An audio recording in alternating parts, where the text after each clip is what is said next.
अशी वस्तू कुठेच नाही, जगाच्या कुठल्याच कोण्यात नाही. गार लागतं ना पण. हो 100%. तुम्ही बघा टेम्परेचर क्लायमेटेशन कसं आहे. याला उपली बुरुज असं म्हणतात आणि त्या उपली बुरुजावरती 2 तोफा ठेवलेल्या आहेत. ते तोफा पाहण्यासाठी सर्वजण जातात तिथे. याला 82 पायऱ्या आहेत वरती जाण्यासाठी.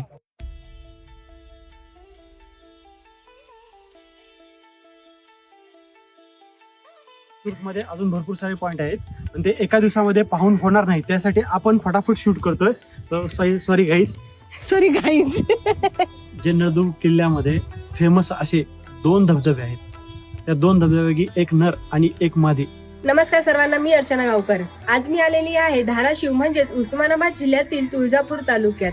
आणि आज आपण पाहणार आहोत तुळजापूर तालुक्यातील हैदराबाद सोलापूर हायवे जवळ असणारा नळदुर्ग किल्ला. मराठवाड्यातील धाराशिव म्हणजेच उस्मानाबाद जिल्ह्याची खरी ओळख तुळजापूर आणि नळदुर्ग किल्ल्यामुळे सर्वदूर पसरलेली आहे. धाराशिव जिल्ह्यातील तुळजापूर पासून 32 किलोमीटर अंतरावर असलेल्या नळदुर्ग किल्ल्याचे ऐतिहासिक महत्व आणि वैशिष्ट्ये आज आपण थोडक्यात जाणून घेणार आहोत. नळदुर्ग हा महाराष्ट्रातील भुईकोट किल्ल्यांमध्ये सर्वात मोठा किल्ला आहे. याची तटबंदी जवळपास 3 किलोमीटर लांब पसरलेली आहे. या तटबंदीत 114 बुरुज आहेत. महाराष्ट्राच्या गिरिदुर्ग, जलदुर्गांबरोबरच अनेक वैशिष्ट्यपूर्ण भुईदुर्ग किंवा भुईकोट किल्ले आहेत. या भुईकोट किल्ल्यांमध्ये महत्वाचा असा किल्ला म्हणजे नळदुर्ग किल्ला आहे. येथे नरमादी धबधबा आहे, त्यासाठी हा किल्ला प्रसिद्ध आहे. नळदुर्ग किल्ला हा 12व्या शतकात कल्याणी चालुक्य राजवंशाने म्हणजेच नलराजाने बांधला होता, म्हणूनच त्याला नळदुर्ग असे नाव ठेवण्यात आले. हा किल्ला काही काळ चालुक्य राजाकडे होता. त्यानंतर तो बहामनी सुलतानांच्या ताब्यात आला. बहामनी राजांच्या विघटनानंतर हा किल्ला आदिलशहाकडे आला. त्यानंतर मुघल आणि निजामांकडेही हा किल्ला होता. इसवी सन 1758 मध्ये हा किल्ला नानासाहेब पेशवे यांनीही जिंकला होता. इसवी सन 1799 मध्ये निजामाने इंग्रजांबरोबर तह केला. त्यानुसार फ्रेंच सैनिकांऐवजी इंग्रजांचे सैनिक ठेवण्याचे ठरवले. या तहाने इंग्रजांचे वर्चस्व हैदराबादेत प्रस्थापित झाले आणि निजामांचे स्वातंत्र्य संपले. किल्ल्याचे प्रवेशद्वार, रणमंडप, हत्तीखाना, किल्लेदाराचा वाडा, जामा मशीद, 9 पकड्यांचा बुरुज किंवा 9 बुरुज, बारदरी, रंगमहाल, पाणी महाल, उपळ्या बुरुज अशी नळदुर्ग किल्ल्यावरील प्रमुख पाहण्यासारखी ठिकाणे आहेत.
नळदुर्ग किल्ल्यावरील नरमादी धबधबा सर्वाधिक प्रसिद्ध आहे. मुख्य किल्ला आणि रणमंडक हे किल्ल्याचे दोन भाग पाणी महलने जोडलेले आहेत. इब्राहिम आदिलशहा दुसरा याने बोरी नदीवर दगडी धरण बांधून पाणी महालाची योजना केलेली आहे. हे धरण व महाल बेसाल्ट दगडात बांधलेले आहे. पावसाळ्यात बोरी नदीला पूर आल्यावर पाणी महालावरून पडते. हे पाणी 2 ठिकाणांहून खाली पडते. हे 2 धबधबे नर व मादी या 2 नावाने ओळखले जातात. यामुळेच किल्ल्याच्या नैसर्गिक सौंदर्यात खूपच भर पडली आहे. हे बघा, आपण आता आलेलो आहोत नळदुर्गच्या किल्ल्यामध्ये. जे नळदुर्ग किल्ल्यामध्ये फेमस असे 2 धबधबे आहेत. त्या 2 धबधब्यापैकी एक नर आणि एक मादी असे 2 धबधबे आहेत.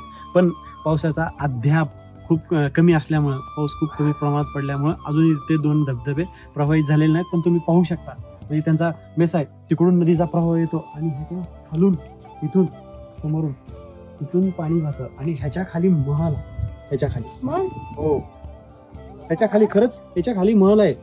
आणि हे थंड, म्हणजे ज्यावेळी पाणी वाहतं ना तर पूर्ण थंड राहतं हे हा स्पेस. आणि त्याच्यामध्ये हे राहण्यासाठी पलीकडून एक आहे, खूप जबरदस्त आहे. आणि पलीकडून ना आपल्याला जाळ्या लावलेल्या असते, जाळी लावलेली आहे.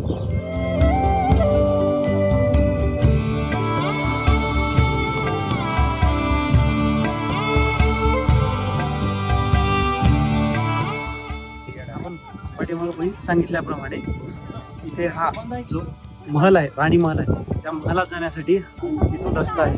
आपण त्या रस्त्याने खाली महलामध्ये एंटर करू.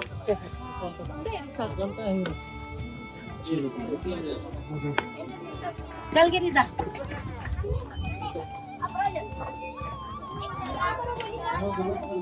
असं ह्याच्यावरतून पूर्ण पाणी राहतं वरून ह्याच्या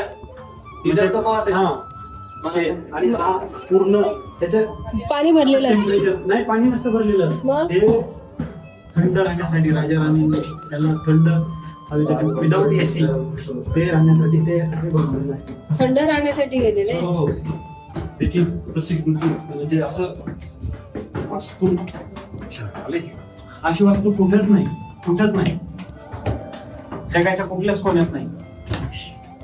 गार लागतं ना पण. हो, 100%. तुम्ही बघा टेम्परेचर, क्लायमेटेशन कसं आहे, म्हणजे आपण पृथ्वी लेवल जे आहे, म्हणजे जमीन लेवलचे आपण आता खाली जातोय. आपण आता राणी महलमध्ये खाली जातोय आपण. तर आता जसं जसं आपण खाली जाल तसं तसं बघा थंड वारा येतं एकदम. कारण वरतून पाणी जो नरमादी धबधबा आहे आणि बाजूला जे पाणी स्टोरेज झालेलं आहे त्याला हवा हे करून एकदम थंड हवा येते. आपण त्याचा अनुभव घेऊ शकतो. चला या सर, तुम्हाला कंटिन्यू करण्यासाठी अडचण खालचं बंद केलं काय की इथं खाली पण दिरायला गणपती त्याच्या खाली हो, त्याच्या खाली गेले पण दिरायला गणपती पण गेले बंद आहे. हा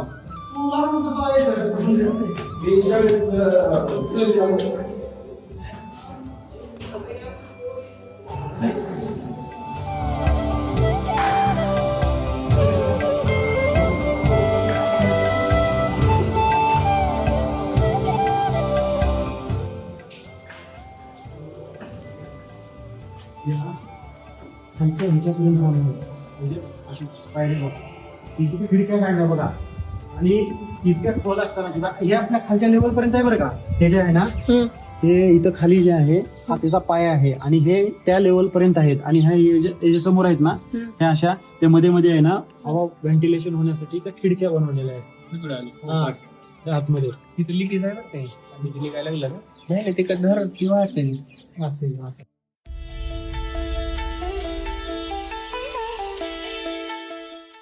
आता आपल्याला कुठे जायचंय? वरी वरी इकडे इकडे जायचंय ना. Right right.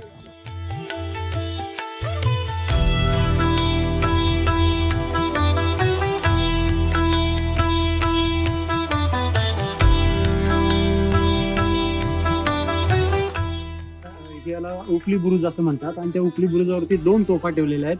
ते तोफा पाहण्यासाठी सर्वजण जातात तिथे. याला 82 पायऱ्या आहेत वरती जाण्यासाठी. 82 मोजत जाऊया.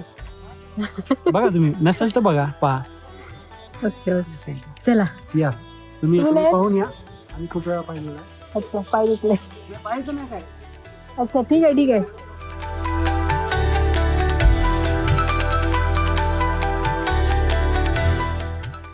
तर हा आहे नळदुर्ग किल्ल्यावरील सगळ्यात उंच बुरुज उपळी बुरुज.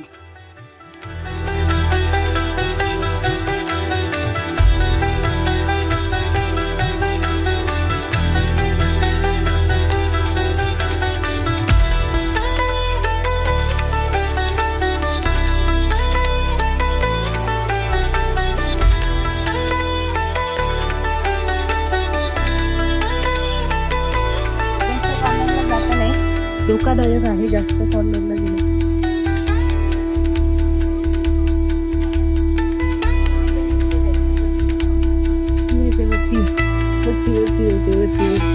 चला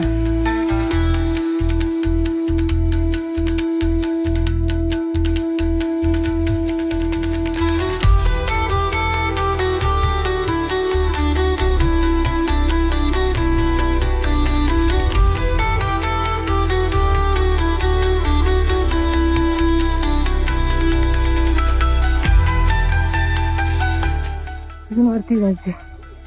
कुठला सोलापूर हैदराबाद तो हायवे. हा आठ आहे. हा. नदीचा ब्रिज आहे. हम्म. गाव आहे. हम्म. रस्त्याचं काम अर्धच राहिलेलं आहे हम्म. डोंगरामुळे. ओके.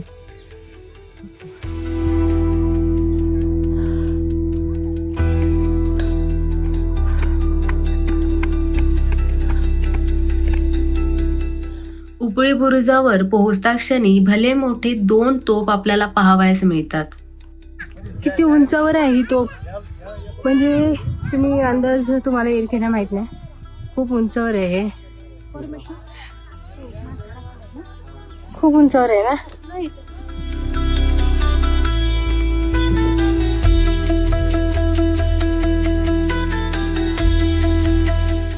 ह्या बुरुजावरील भुयारी मार्गाने पायऱ्या उतरून खाली गेल्यास पहारेकरांसाठी आकर्षक जागेचे नियोजन हे त्या काळी केले गेले होते.